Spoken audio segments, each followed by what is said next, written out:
สบายดีสวีดาพี่น้องบอยพอกันไล่เดือนเนาะ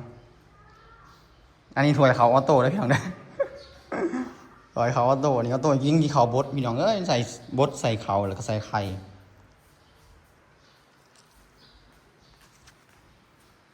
ไม่ท้ามันหรอยินบอกเขาออโต้มันอยู่บักสอนเลยพี่น้องเอ้ยไม่เตียงก็จะคิดฝันเนาะอิ่มแล้วกินข้าวนะ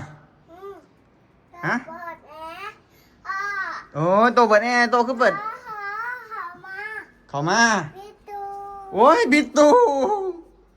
เปิดหน้าต่างก่อนมันหงมันแจ้ง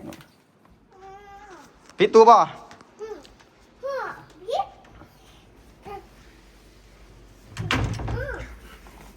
มันก็มืดแล้วลูก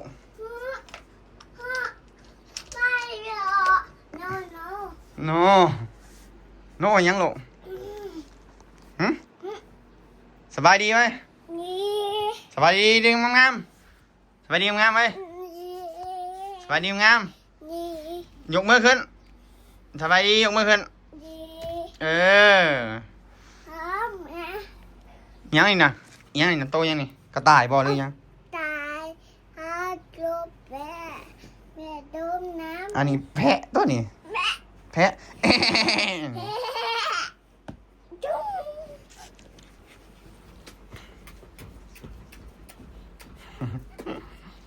บ่มึนโอเคมาอยู่กับสองรายเดือนแล้วโอ้ยรายมือแล้วเอาไว้แล้วอันนี้เขียนมาห้องมอเนาะมาห้องมอดูกันเลยพามาอยู่น้ำประมาณ2 อาทิตย์แล้วพี่น้องเบื้องต้นอิ่มแล้วกินข้าวนะอิ่มหรือบ่อิ่มบ่กินข้าวยากเขียวบ่ค่อยกินข้าวบ่อยากกินข้าวมันเลยกินข้าวบด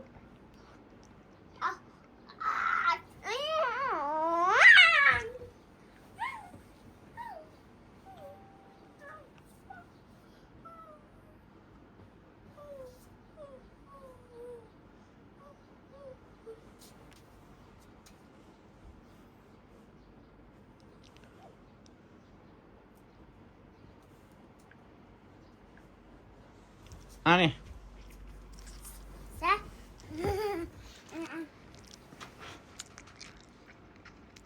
เมย์กับวันที่24แล้วพี่น้องตรงกับวันอังคารแม่นบอกว่าวันยังหนุกมันนี่เบิ้งพอเบิ้งไงลงมือลงวันเลยด้วยแม่นแหละวันอังคาร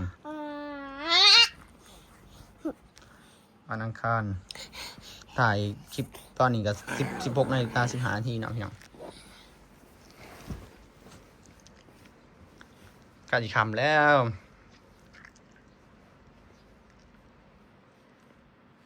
กะทิ6ในเด้อพี่น้องเด้อ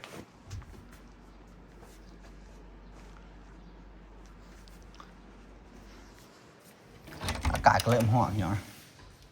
ร้อนออกมานอกมีในไพ่นี่โอ้เครื่องเล่นของออโต้กะทิ6นี่เด้อ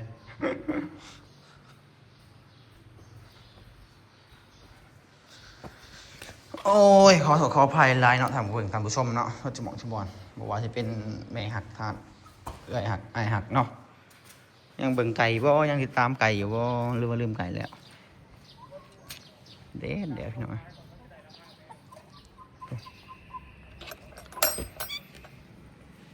สถานที่นี่เป็นหม่องจัดงานแต่งของไก่เนาะงานดองอะไรพี่น้องนี่กลางเต็นท์กลางยังกับกลางหมองเลยแหละพี่น้อง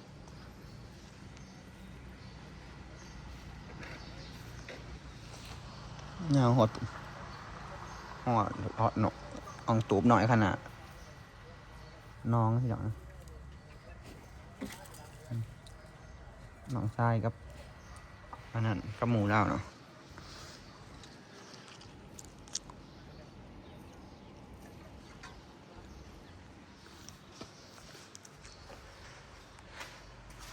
ตัวเองได้พี่น้องดูดีมีแหงสบายดีกันทุกคนบ่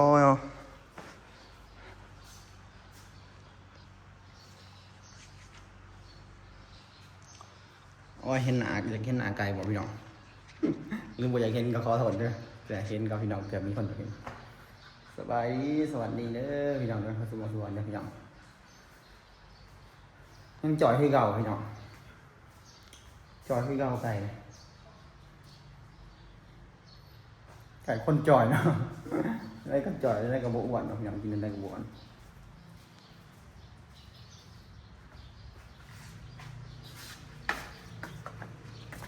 แดดแห้งดิโอ้เว้นส่องครับพี่น้องผักม่วงไม่เท่าอีกนั่นหมากใหญ่ๆเลยพี่น้องแบบมันเป็นเต็มเม็ดเต็มหน่วยใหญ่กว่ากระปั้นอีกแบบมันใหญ่นะที่สั่มเลยวะเกือบโลพี่น้อง7-8 ขีดพุ่นแหละคันโมฮอลโลกับท่านหมากไงกับหมากฮอลโลกับโลอยู่แต่หักหน่อยเนาะหมากฮอลโลนะแต่7-8 ขีดนี่มาตรฐานเลย2 ต้นบน2 ต้นนี่เลย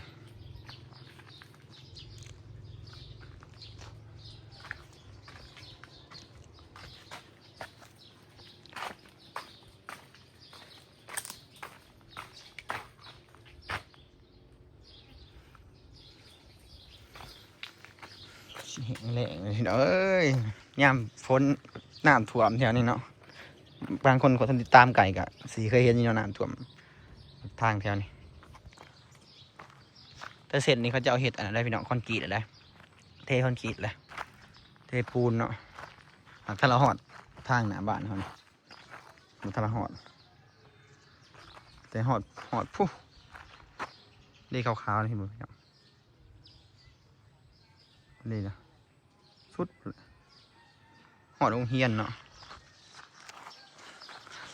ส่วนไอ้แบงเนาะไอ้แบงเมื่อเขาเฮียนยินโมงเลยพี่น้องไอ้แบงเมื่อเขาเฮียนยินโมงเนาะเขาเฮียนยินโมงประมาณเดือนหนึ่งเลยพี่น้องของไอ้แบงก่อนชื่อว่าเขายินโมงนะ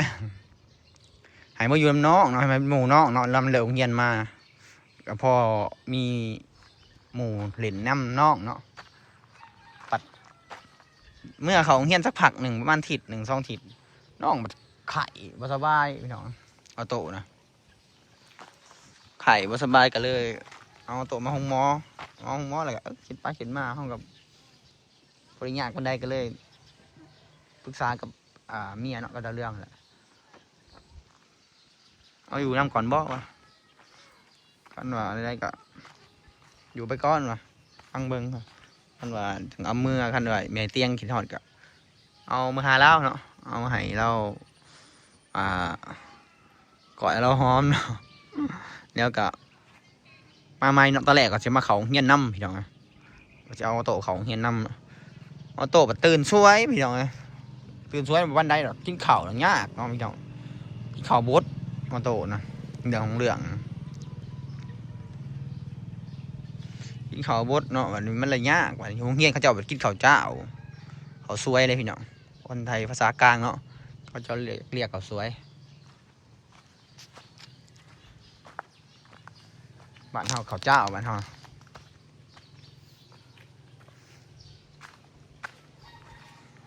ก็เจ้าก็รับผิดชอบทุกอย่างอยู่โรงเรียนหม่องสีไฟฟ้านั้นทำไปเสาแล้วไหวแล้วไปมาบัดเอาโตบัด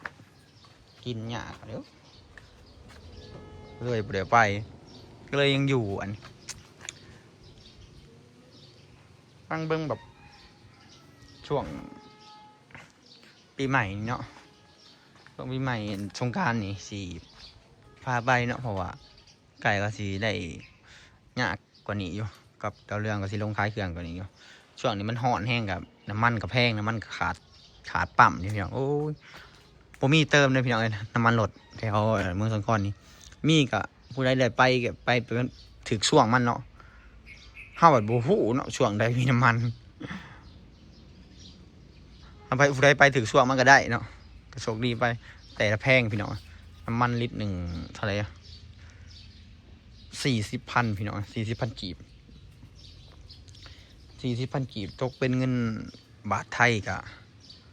ประมาณ60 กว่าบาทเนาะมันว่า